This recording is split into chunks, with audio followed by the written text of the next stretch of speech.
Hello दोस्तों, welcome to Anab institute. आज हम हमारी ज्योग्राफी की क्लास नंबर 18 करने जा रहे हैं, जो कि क्या पढ़ेंगे इसमें हम पढ़ने वाले हैं भारत की भूगर्भिक चट्टानें और उनसे मिलने वाले खनिज। मतलब भारत में कौन कौन से चट्टानें पाई जाती हैं और भारत में कौन कौन से खनिज पाए जाते हैं, हीरा, सोना, चांदी, अभ्रक, मैग्नीज वगैरह वगैरह। ये सारी चीज़ें पढ़ने जा रहे हैं। ठीक है, अपन स्टार्ट करते हैं। देखिए, सबसे पहले अपन ने ये तो पढ़ चुके थे, क्या भारत की अवस्थिति और विस्तार। दूसरे नंबर पे भारत के द्वीप, प्रवाल द्वीप और प्रवाल द्वीप वगैरह। थर्ड पे क्या पढ़ा था अपन ने, भारत की समुद्री सीमाएं, खाड़ियाँ और चैनल्स वगैरह। और आज पढ़ रहे हैं भारत की भूगर्भिक चट्टानें और उनसे उनसे मिलने वाले खनिज। और पांचवा चैप्टर भी हमने पढ़ा है आपने पढ़ा, क्या पढ़ा है, हिमालय की उत्पत्ति और उसकी विशेषताएं। उसमें कौन कौन सी चोटी हैं, कौन से राज्य में कौन सी चोटी है, कौन सा दर्रा कहाँ है, वो अपन पढ़ चुके हैं। ठीक है, आगे बढ़ते हैं। अब देखिए, यह है भारत की भूगर्भिक चट्टानें और उनसे मिलने वाले खनिज। भूगर्भिक चट्टानों से तात्पर्य धरातल के नीचे पाई जाने वाली चट्टानों से होता है। क्या मतलब होता है, भूगर्भिक चट्टानें जमीन के नीचे पाई जाती हैं। ओके। पृथ्वी आरंभ में आग के गोले के समान थी। कालांतर में तप्त पृथ्वी के ठंडी होने के क्रम में चट्टानों का निर्माण प्रारंभ हुआ था। भारत में अनेक अनेक समय काल में भिन्न भिन्न प्रकार के चट्टानों का निर्माण हुआ है। मतलब अलग अलग समूह में अलग अलग चट्टानें हैं, भिन्न भिन्न प्रकार की उनका निर्माण हुआ है। भारत में कुल मिलाकर 6 चट्टानें हैं। मतलब भारत में कुल 6 प्रकार की चट्टानें पाई जाती हैं। चट्टानों के निर्माण काल के आधार पर इनका क्रम निम्नलिखित है। अब मैं आपको बताने आ रहा हूँ कि भारत में कौन कौन सी चट्टानें पाई जाती हैं। ठीक है, कुल मिला के भारत में 6 प्रकार की चट्टानें पाई जाती हैं, ये आपको ध्यान रखना है। देखिए, ये हैं वो 6 प्रकार की चट्टानें। पहली है आपकी आर्कियन क्रम की चट्टानें। दूसरी है धारवाड़ क्रम की चट्टानें। थर्ड है कुड़प्पा क्रम की चट्टानें। फोर्थ है विंध्यन क्रम की चट्टानें। फिफ्थ है गोंडवाना क्रम की चट्टानें। और छठवा है डक्कन ट्रेप। ठीक है, अब अपन पढ़ते हैं। सबसे पहले अपन पढ़ते हैं आर्कियन क्रम की चट्टानें। देखिए, ये मैप है और मैं उम्मीद करता हूँ कि आपको समझ में आ रहा होगा। देखिए, ये जो पोर्शन है, ये पूरा नीचे का पोर्शन है, ये गुजरात है, और ये पूरा यहाँ से यहाँ तक ऐसा ही है ना। इसका मतलब यहाँ पे केरल है, यहाँ तमिलनाडु है, यहाँ आंध्र प्रदेश है, ये उड़ीसा है, सिंहभूमि जिला उड़ीसा में। ठीक है, ऐसे यहाँ पे छत्तीसगढ़ है। तो मतलब आपको मैप याद है, मैं इतना समझ के चल रहा हूँ। ठीक है, अब देखिए इसमें क्या है लिखा हुआ है, बस्तर, ये बस्तर का ये महानदी रिफ्ट है, मतलब ये उड़ीसा की बात है। सिंहभूमि जिला उड़ीसा, ये सतपुड़ा, ये नर्मदा की गिरफ्ट घाटी है ये। ठीक है, ये डेक्कन ट्रेप है, ये धारवाड़ की चट्टानें हैं। तो अब मैं आपको जिस चीज़ से बोलूँगा, मैं बोलूँगा धारवाड़ क्रम की चट्टानें कर्नाटक में है। तो आपको याद आना चाहिए कि हाँ, कर्नाटक का ये पोर्शन है, यहाँ पे ये यहाँ पे कर्नाटक है, गोदावरी नदी वगैरह। ठीक है, मैं बोलूँगा डक्कन ट्रैप, तो आपको पूरा डक्कन ट्रैप इधर जाना है। बस्तर की बात करूँगा तो कुछ छत्तीसगढ़ में और उड़ीसा में पड़ता है। ठीक है, सिंहभूमि जिला तो ये उड़ीसा में पड़ता है। तो जैसे जैसे मैं बोलूँगा वैसे वैसे आपका दिमाग जो है इस मैप की तरफ जाते रहना चाहिए। ठीक है, आगे बढ़ते हैं। देखिए, अपन पहली पढ़ते हैं आर्कियन क्रम की चट्टानें। पृथ्वी पर सबसे पहले आर्कियन क्रम की चट्टानों का निर्माण हुआ। दूसरे शब्दों में ये कहा जा सकता है कि पृथ्वी पर सबसे पुराने चट्टानें आर्कियन क्रम की चट्टानें हैं। इनके इसमें सिर्फ आपको यही ध्यान रखना है कि जो आर्कियन क्रम की चट्टानें हैं वो सभी चट्टानों में सबसे पुरानी चट्टानें हैं। ठीक है, आगे बढ़ते हैं। दूसरा है धारवाड़ क्रम की चट्टानें। धारवाड़ क्रम की चट्टानें, इन चट्टानों का नामकरण कर्नाटक के धारवाड़ जिले के नाम पर हुआ है, क्योंकि इन चट्टानों की खोज सबसे पहले धारवाड़ जिले में हुई थी। ठीक है, समझ गए आप। धारवाड़ जिला कहाँ पे है, कर्नाटक में है, और ये कहाँ पे पाई जाएंगी, कर्नाटक में पाई जाएंगी। आगे बढ़ते हैं। देखिए, धारवाड़ क्रम की चट्टानों में क्या क्या है वो जान लेते हैं। धारवाड़ क्रम की चट्टानें भारत में मुख्यतः 2 क्षेत्रों में पाई जाती हैं। कहाँ कहाँ, एक कर्नाटक के क्षेत्र में, क्योंकि धारवाड़ कहाँ है, कर्नाटक में है। और दूसरा अरावली क्षेत्र में। अरावली क्षेत्र मतलब राजस्थान में। ठीक है, कर्नाटक के 3 जिलों में धारवाड़ क्रम की चट्टानें पाई जाती हैं। कौन कौन सी, धारवाड़ जिला, बेल्लारी जिला और शिमोगा जिला। ठीक है, ध्यान रखना है आपको इसका, धारवाड़ जिला, बेल्लारी जिला और शिमोगा जिला। अपन बात करते हैं आर्थिक दृष्टि से। धारवाड़ क्रम की चट्टानें काफ़ी समृद्ध होती हैं, मतलब बहुत समृद्ध, इनमें काफ़ी सारी चीज़ें पाई जाती होंगी। कौन कौन सी हैं वो देखते हैं। देखिए, सोना पाया जाता है, मैग्नीज, तांबा, जस्ता, क्रोमियम, टंगस्टन और लोहा। तो ये इंपॉर्टेंट हो गया ना सारे के सारे। पहला सोना, मैग्नीज, तांबा, जस्ता, क्रोमियम, टंगस्टन और लोहा, कुल मिला के 7 प्रकार की चीज़ें पाई जाती हैं। ये धारवाड़ चट्टानों के अंतर्गत पाए जाते हैं। भारत में सोना धारवाड़ क्रम की चट्टानों के अंतर्गत कोलार और हट्टी की खानों में पाया जाता है। तो ये क्वेश्चन एक इम्पोर्टेंट हो गया, आपके पास क्वेश्चन आएगा कि कोलार और हट्टी की खाने क्यों प्रसिद्ध हैं। वहाँ पर ऑप्शन होगा सोना, चांदी, मैग्नीज, हीरा वगैरह वगैरह। तब आपको इन चीज़ों को याद रखना है, इन सबको 7 को, फिर आप इसमें से अपना आंसर टिक करोगे कि वहाँ पे सोना आंसर दिया है या क्या दिया हुआ है। ठीक है, भारत में सोना धारवाड़ क्रम की चट्टानों के अंतर्गत कोलार और हट्टी की खानों में पाया जाता है। कोलार और हट्टी की खानों से क्या निकलता है? सोना निकलता है, सोना। ओके, देखिए आगे बढ़ते हैं। थर्ड है आपकी कुड़प्पा क्रम की चट्टानें। पहले अपन ने पढ़ी, दूसरी पढ़ी, अब ये थर्ड है कुड़प्पा क्रम की चट्टानें। ठीक है, धारवाड़ क्रम की चट्टानों के बाद कुड़प्पा क्रम के चट्टानों का निर्माण हुआ है। पहले आर्कियन क्रम की चट्टानें थीं सबसे पुरानी, फिर धारवाड़, अब तीसरी है कुड़प्पा क्रम की चट्टानें। ओके, कुड़प्पा क्रम की चट्टानों का नामकरण आंध्र प्रदेश के कुड़प्पा जिले के नाम पर हुआ है। ये कहाँ पर हो गई? ये हो गई आंध्र प्रदेश में, क्योंकि ये चट्टानें सबसे पहले आंध्र प्रदेश के कुड़प्पा जिले में ही प्राप्त हुई थी। कहाँ पर हुई थी? आंध्र प्रदेश के कुड़प्पा जिले में प्राप्त हुई थी। इसके बाद अपन देखते हैं 4th नंबर, विंध्यन क्रम की चट्टानें। विंध्यन क्रम की चट्टानें विंध्य पर्वत के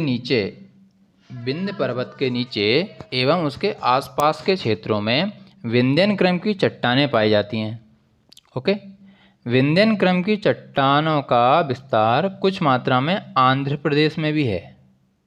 कहाँ भी है? आंध्र प्रदेश में। मतलब जो विंध्यन क्रम की चट्टानें हैं वो मध्य प्रदेश में तो है ही हैं, और कुछ चट्टानें आंध्र प्रदेश में भी हैं। ध्यान रखिएगा आप, है ना। देखिए क्या है विंध्यन क्रम की चट्टानों में। विंध्यन क्रम की चट्टानों की प्रमुख विशेषता ये है कि चट्टानें भवन निर्माण सामग्री के लिए प्रसिद्ध हैं। मतलब इन चट्टानों से आपको भवन निर्माण की सामग्री मिलेगी, जिससे आपके घर वगैरह बनते हैं। ठीक है, क्या क्या मिलता है? चूना पत्थर मिलेगा आपको, बलुआ पत्थर मिलेगा, संगमरमर मिलेगा। ये सारे के सारी चीज़ें आपको कहाँ मिलेंगी? जी हाँ, विंध्यन क्रम की चट्टानों में मिलेंगी। ठीक है, मध्य प्रदेश में पन्ना की खान और आंध्र प्रदेश में गोलकुंडा की खानों से हीरा निकलता है।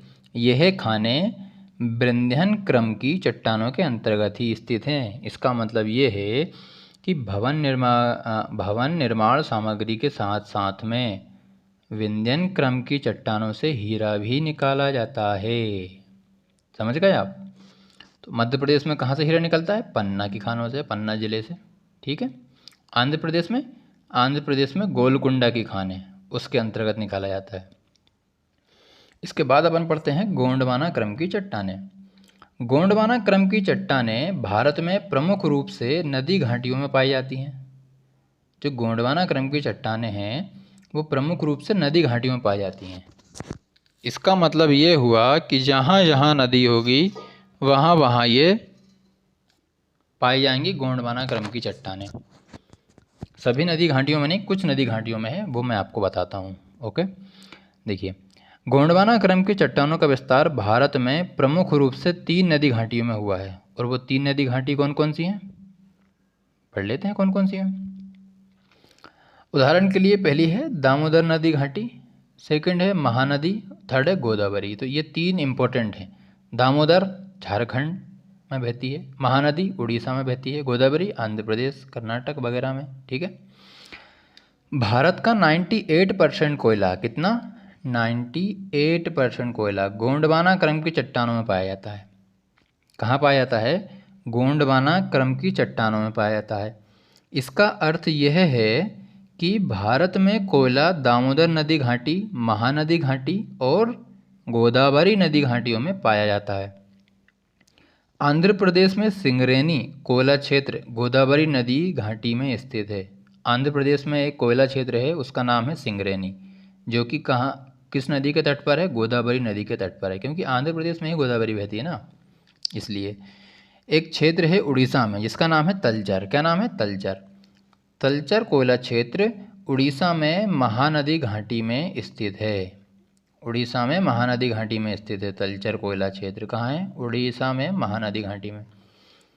एक और है, क्या नाम है उसका? उड़ीसा में ही है झरिया।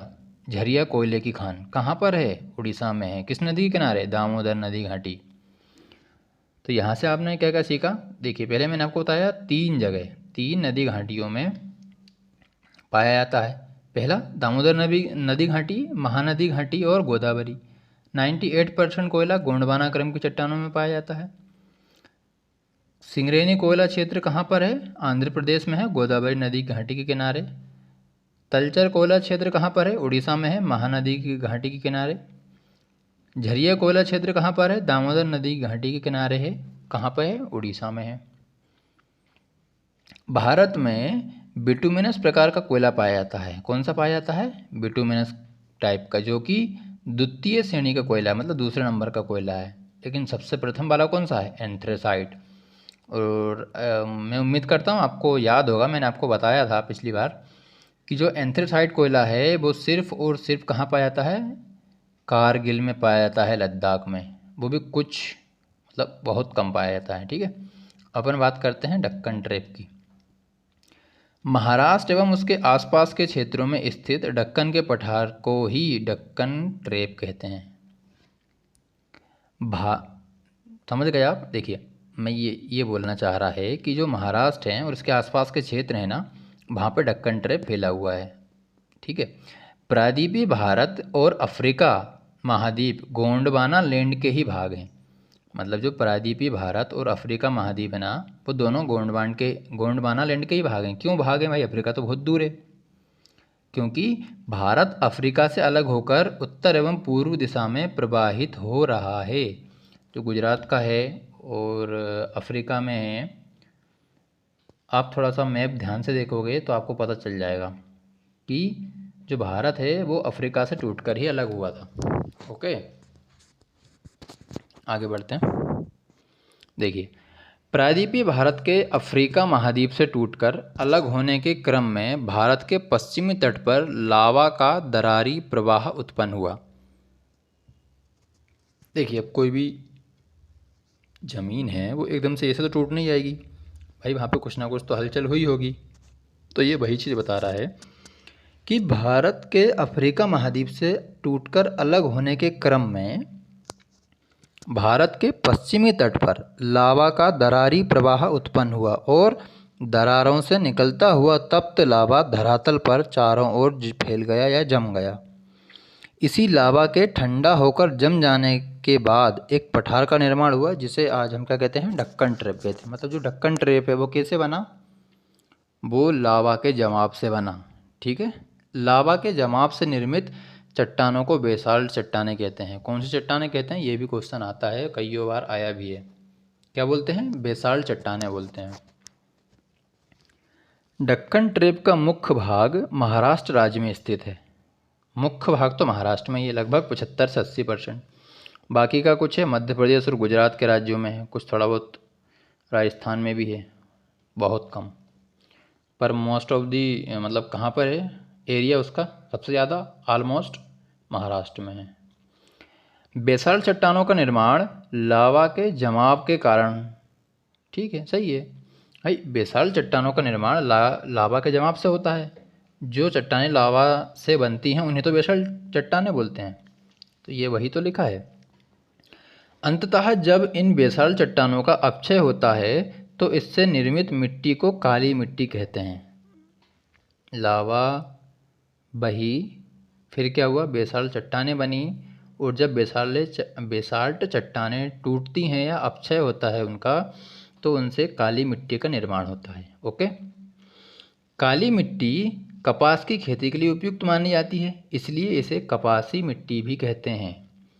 काली मिट्टी को कपासी मिट्टी कहते हैं, लावा मिट्टी भी कहते हैं, रेगुड़ मिट्टी भी कहते हैं, चेरनोजम मिट्टी भी कहते हैं। बहुत सारे नाम हैं, बताऊंगा मैं आपको। मिट्टी पढ़ाऊंगा ना भारत की, तब और डिटेल में बात करेंगे इसके बारे में।